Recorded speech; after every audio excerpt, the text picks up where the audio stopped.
और भक्ति कभी स्थिर हो नहीं सकती है, उनका फल स्थिर बताया गया है।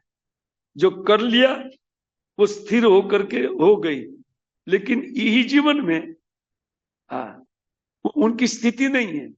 अगर हम भजन नहीं कर रहे हैं तो ऐसा नहीं कि हम नीचे नहीं जा रहे, हम निश्चित नीचे जा रहे हैं।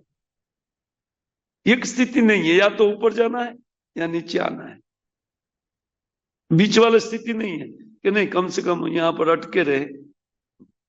भले हम रोज मंगला आरती जाते हैं, रोज जप करते हैं, रोज हम भागवत पाठ करते हैं, लेकिन इस पर भी चित्त में जो अन्य व्यथा है वो व्यथा भक्ति की अनुभूति नहीं होने देता है।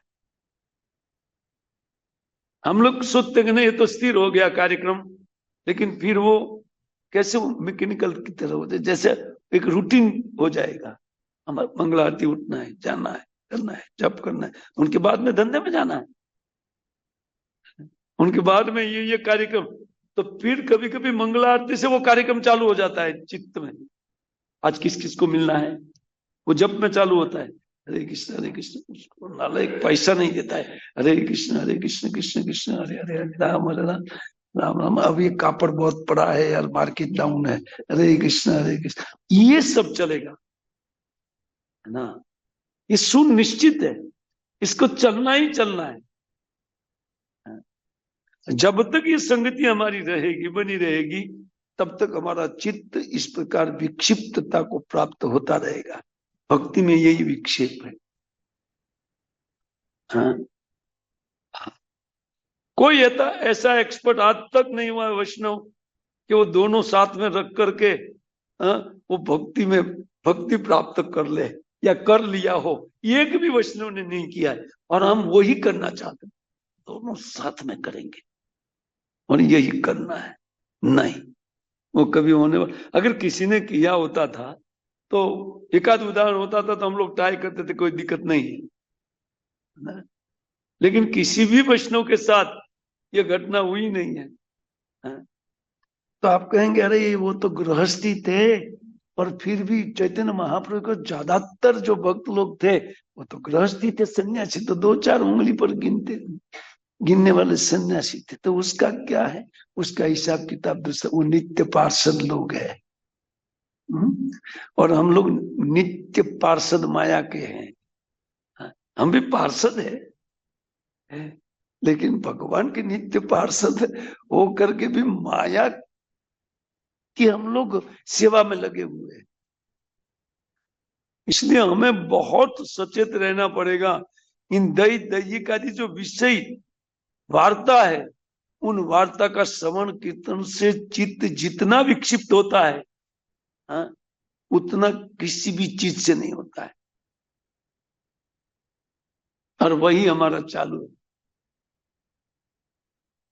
चित्त की जो विक्षिप्तता होती है, या अन्य विषय में भक्ति से अन्य विषय में चित्त जाने का अर्थ विक्षिप्तता है। चित्त वो विक्षेप उन अन्य कथा से और अन्य जन समूह का जो भक्त नहीं है ऐसे व्यक्तियों का संग से होता है।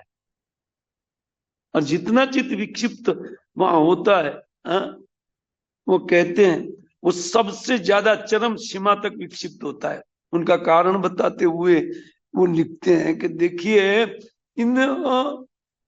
इसका कारण है इन चित्त दर्पण की भांति है। इसलिए महाप्रभु ने चेतो दर्पण मार्जनम। तो हम लोग क्या करते हैं, सुबह चित्त को साफ कर लेते हैं और फिर दोपहर के बाद में जाकर के धूली डाल देते हैं, उनको साफ रहने नहीं देते। सुबह साफ किया है, लेकिन वो साफ किया हुआ ज्यादा देर तक रहता नहीं।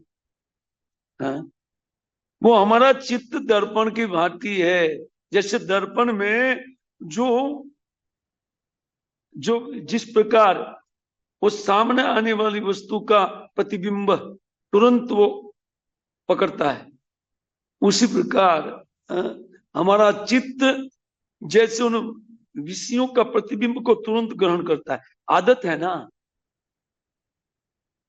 अनंत काल से हमारे चित्त में ये भौतिक सुख की आदत है, इसलिए वो इतना जल्दी ग्रहण कर लेता है।